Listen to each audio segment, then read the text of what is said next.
அடிக்கடி நம்ம பேசியிருக்கிறோம். உலகத்திலே உபத்திரவம் உண்டு. நல்லா இருக்குல்ல அந்த வார்த்தைகள் எல்லாமே. உலகத்தில் என்ன உண்டு? உபத்திரவம் உண்டு. உடனே டக்குன்னு கிளம்பிடக்கூடாது. ஆனாலும் திடன் கொள்ளுங்கள். கையை தட்டி பிரைஸ் காட். அக்கா, நம்ம உலகத்தில் உபத்திரவமே கிடையாதுயா, நம்ம வாட்டுக்கு ஃப்ரீயாக வாழ்ந்துடலாம் அப்படின்னு சொல்ல முடியாது. உலகத்தில் என்ன உண்டு? உபத்திரவம் உண்டு. ஆனாலும் உடனே அந்த உபத்திரவத்தை பார்த்து நீங்கள் என்ன பண்ணிடாதீங்க, கலங்கிறாதீங்க, திகைச்சிடாதீங்க. அதுவும் இன்னும் சொல்ல போகிறேன், கடைசி நாட்களில் உபத்திரம் எப்படி இருக்கும்? அது மிகுந்த உபத்திரவமாக ரொம்ப அதிகமாக என்ன செய்யும்? இருக்கும். சரி, அது எப்படினாலும் இருந்துட்டு போட்டும்.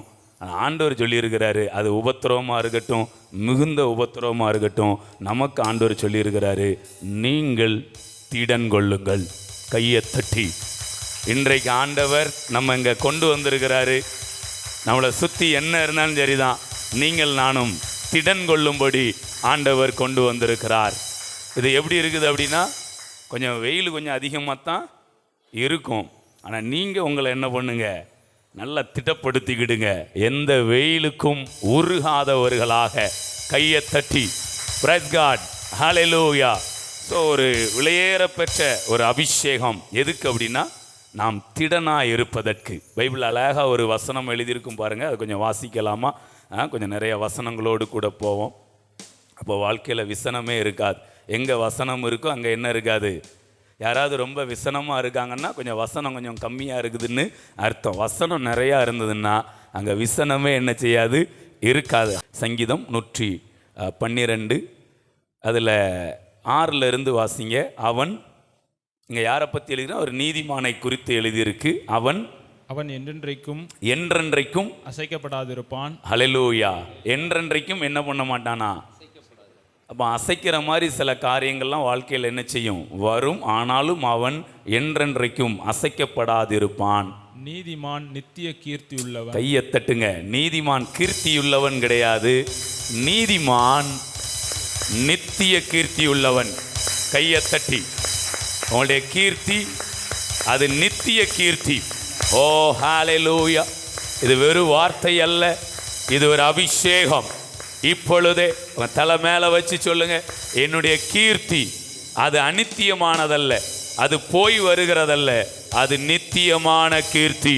தேவன் இதை நம்ம ஒவ்வொருவர் மேலையும் அதை வைத்திருக்கிறார். நம்ம சபைக்கு ஆண்டவர் கொடுத்திருக்கிற கீர்த்தி அது நித்தியமான கீர்த்தி.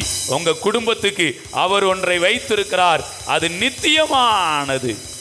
தேவனுடைய காரியங்கள் எல்லாமே நித்தியமானது. Price God. ஜீவன், என்ன ஜீவன்? நித்திய ஜீவன். மகிழ்ச்சி, என்ன மகிழ்ச்சி தலைமையில இருக்குமா? நித்திய மகிழ்ச்சி உங்கள் தலைமேல் இருக்கும். ஹல்லேலூயா. எல்லாமே ஆண்டவர் வைத்திருக்கிறது எல்லாமே நித்தியமான காரியங்கள். Praise God.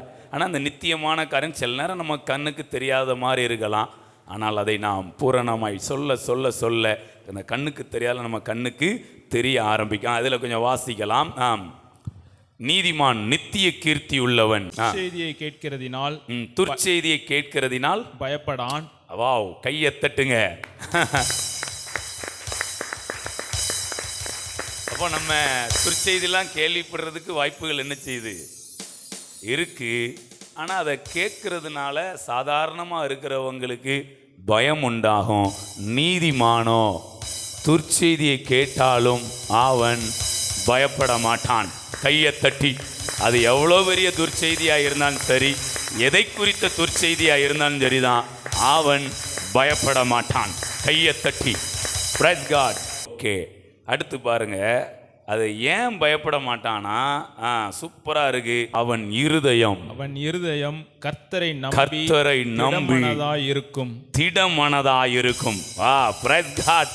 அப்ப திடமனம் உள்ளவர்கள் உபத்திரவங்களால் அவர்கள் பயமுறுத்தப்பட முடியாது. உபத்திரவம் நம்மை உருகச் செய்ய முடியாது. எதுக்கும் நாம் அசைய மாட்டோம். Praise God.